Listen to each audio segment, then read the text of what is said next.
Hello everyone, welcome to Shriram's IS YouTube channel. This is your mentor Arzu Kakkad. I hope you all are doing well. Things are fine at your place. With this, let's begin with today's lecture, जिसमें हम बात करेंगे कि ऐसी report आ रही है जो कह रही है कि there might be a conflict possible between India and China that they are referring as Second India-China War, Eastern Ladakh में, and that this conflict might be possible by 2025 to 2030. तो it is a report by RUSI report है ये। तो ये जो topic है ना आपका, ये आपके GS पेपर 2 इंटरनेशनल रिलेशन से भी लिंक करता है, आपका जो ऑप्शनल है PSIR उससे भी कनेक्ट करता है, ओवरऑल आपके देशों में क्या कैसे रिलेशंस चल रहे हैं वो चीज़ें आपको मालूम होनी चाहिए if you are preparing for UPSC और एनी गवर्नमेंट एग्जाम। तो यहाँ पर इस टॉपिक पे चर्चा करेंगे। I show this particular topic with the help of map, right? बाकी जितना सुनोगे उतनी चीज़ें क्लियर होंगी। मैप में भी एक विजुअलाइजेशन जो होता है एरिया में आपको लोकेट करवा दूंगी। कमेंट सेक्शन में अपने फीडबैक दे देना, सेशन में अपनी अटेंडेंस मार्क कर देना बाय लाइकिंग दिस लेक्चर। शुरू करती हूँ ये आर्टिकल जिसमें ये बोला जा रहा है कि देखो अपना जो there was a conflict in Galwan in 2020, China समझ गया कि India is not easy to push around, है ना। तो अब चाइना पहले तो अपना ताइवान के साथ जो उनका मुद्दा है वो सॉल्व करेगा इन द सेंस उसकी प्रायोरिटी पे इस टाइम ताइवान होगा, राइट। सो ताइवान का जो इशू है उसको पहले सेटल करेगा and China won't take that risk of escalation without setting the Taiwan's issue first. ये मैं नहीं कह रही हूँ, जो भी मैं ये आपके साथ चर्चा कर रही हूँ यहाँ पर, ये जो भी ओपिनियंस हैं they are from Indian army chief, तो फॉर्मर इंडियन आर्मी चीफ के जो ओपिनियंस हैं और जो रिपोर्ट्स कहती हैं वो सारी बातें मैं आपके साथ शेयर कर रही हूँ। चाइना ने अपना जो डिफेंस स्पेंडिंग है ना 2024 में, वो अगर आप लगाओ तो जस्ट अ मिनट, हाँ, तो वो 7.2% से चाइना ने बूस्ट की है अपनी डिफेंस स्पेंडिंग बाय 7.2%। इसका मतलब उन्होंने अपनी मिलिट्री पे बहुत पैसा लगाया है। चाइना के लॉन्ग टर्म प्लान्स है ताइवान को कंट्रोल करना और अपने रूल के अंदर लेकर आना, राइट। तो वो ताइवान को मेनलैंड चाइना के साथ लेकर आना चाहते हैं। तो यहां पर China officially stated that they will strongly oppose any efforts by Taiwan to become independent from China. उन्होंने मेंशन किया कि कोई आउटसाइड इंटरफेरेंस नहीं होनी चाहिए, वो टॉलरेट नहीं करेंगे। मैं आपको ना ये सिंपल लेमन टर्म्स में बता रही हूँ सारी बातें, ताकि आपको एक पिक्चर समझ आए और एक वो होता है ना कि एक पर्सपेक्टिव समझ आए, और टेक्निकल सेंस में नहीं बता रही हूँ ताकि आपको ईजी हो जाए चीज़ों को समझना, राइट। सो पहले तो they were having like peaceful reunification with Taiwan, but now they are saying कि they will be resolute in bringing Taiwan under Chinese control. ये China is showing now more determination to integrate Taiwan with the mainland and they are increasing their military capabilities also to support this goal. अब यहाँ पर जो report है ना जिसकी हम बात कर रहे हैं, RUSI, the Royal United Service Institute, they published a commentary.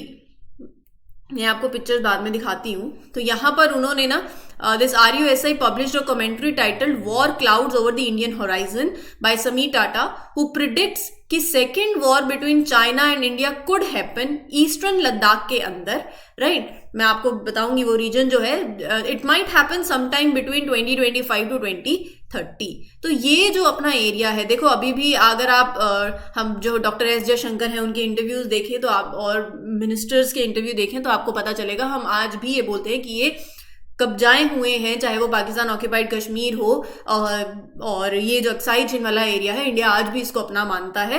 They are administered, claimed by China, claimed by the other country, administered by Pakistan, but they are claimed, जैसे POK है तो वो वाला जो एरिया है it is administered by Pakistan but it is claimed by India. तो यहाँ पर अगर आप देखो अक्साई चीन वाला जो एरिया है, तो ये एरिया इंडिया आज भी अपना मानता है कि ये एरिया ऐसे हैं जो होता है ना कि धोखे से ले लिए गए हैं।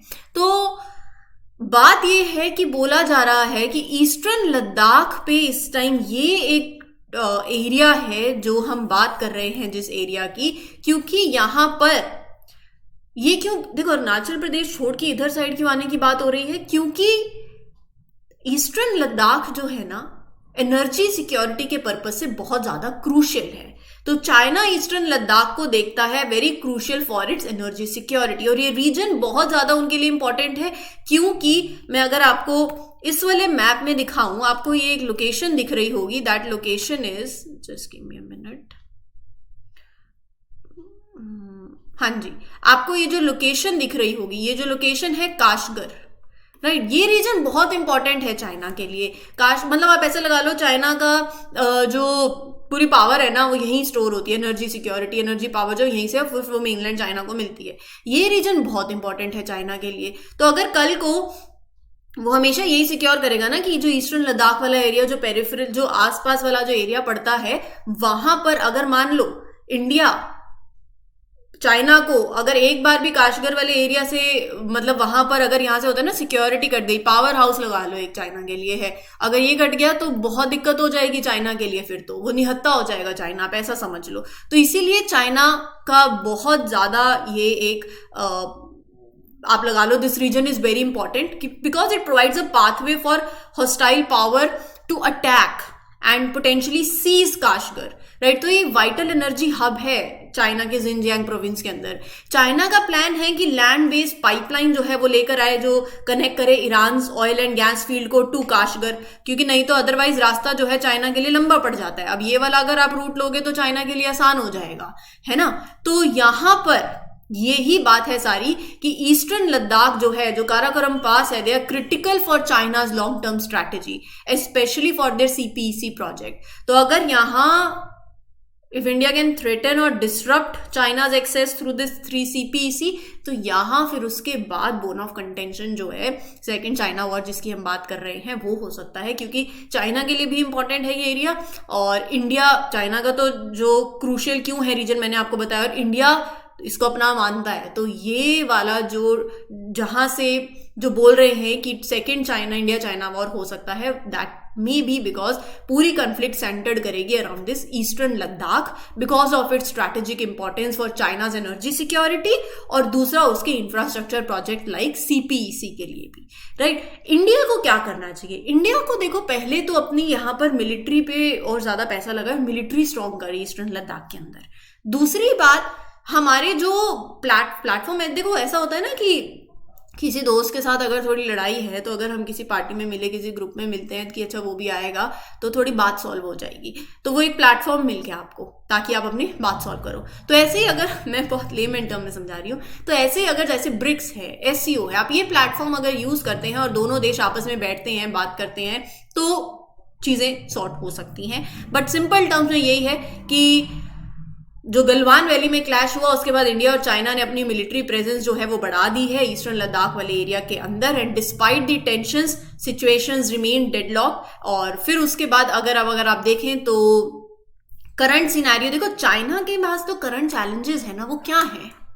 चाइना इस टाइम पे बहुत प्रेसिंग इश्यूज फेस कर रहा है। इकोनॉमी स्लो डाउन है, फॉरेन इन्वेस्टमेंट कम हो गई है, राइट। मेनी फॉरेन कंपनीज हैं, they are worried about their business in China. Economic problems बहुत हो गई हैं। 2020 का कोविड पैंडेमिक के बाद से तो चीजें काफी बदल ही गई हैं, राइट। और वो था ना कि वापस से बाउंस बैक करना है। China is aiming to achieve that great rejuvenation by 2049, जिसके अंदर उनकी नेशनल पावर को स्ट्रेंथन कर रहे हैं। They want to improve their governance, they want to reshape the international order in China's favour, right. तो इस टाइम चाइना, ये ताइवान अगर मैं इस टाइम बात करूं तो चाइना इकोनॉमिक चैलेंजेस फेस कर रहा है। चाइना के लॉन्ग टर्म गोल्स हैं फॉर नेशनल रिजुविनेशन, जिसके अंदर उसका अभी टॉप मोस्ट पे आप प्राइमरी गोल देखें तो उसका इस टाइम पे तो ताइवान की तरफ ज्यादा एफर्ट्स और फोकस है।